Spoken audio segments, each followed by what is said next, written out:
Здравейте хора! Аз съм Ивайла. Аз съм Виктория. И днес ще ви покажем част от нашите упражнения, които правим на тренировката по художествена гимнастика.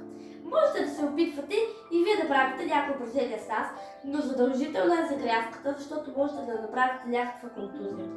Първо ще ви покажа какво е падьом.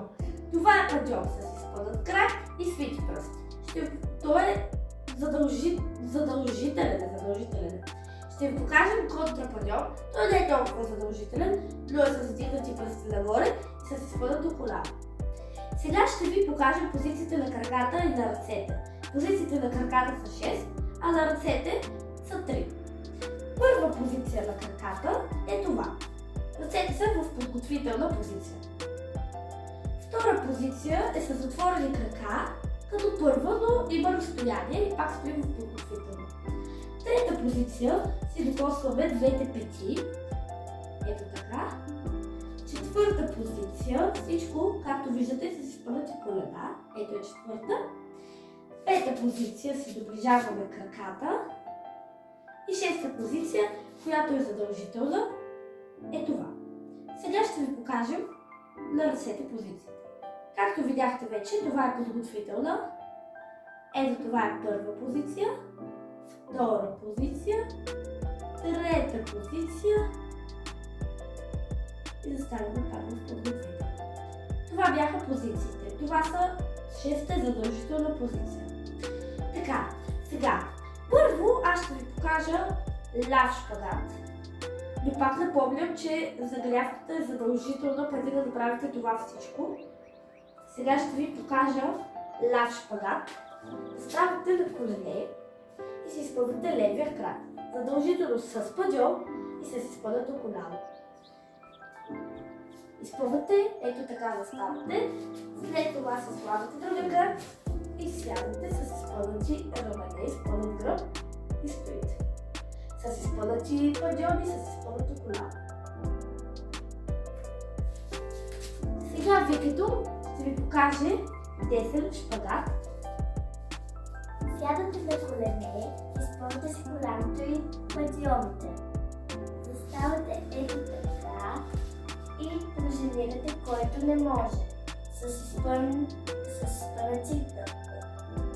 Рамена, с изпънати рамена, с изпънат гръб, изпънато коляно и изпънати падьом. И стоите на десен шпагат. Сега, аз ще ви покажа как се прави тюленче. Тюленчето, пак заставате по колена, лягате напред и се огъвате само в кръста, без да вдигате краката. Ето така. Задължително с изпънати колена и изпънати падьоми. Сега Викито ще ви покаже същото като тюленчето, но ще се вдигне краката да стане възглавничка. ето така. Не така, ами ето така.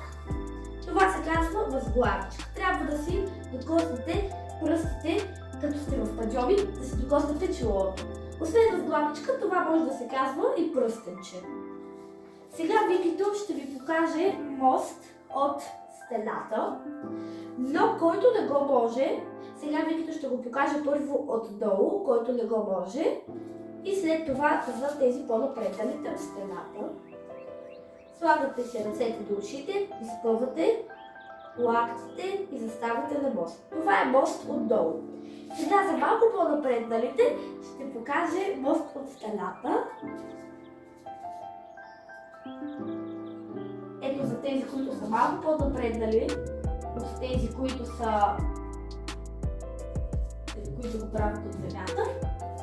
Ето и после тя забрави да покаже, когато правеше мост отдолу, забрави да покаже разтягането напред. Ето сега ще го покаже.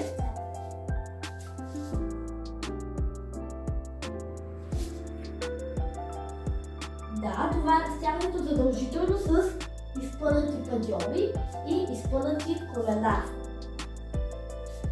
А сега вече на най-напредналите ще покажа мост, но без стена, без отдолу, просто назад, да, отгоре, обаче задължително е да се стегнете кръста, корема, колената, абсолютно всичко, за да не паднете.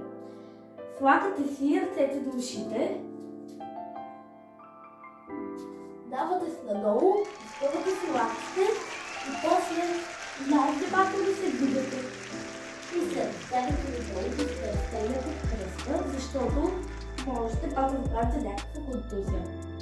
Преди тези всички неща, направете си хубава, много хубава загрявка, защото можете да направите някаква контузия.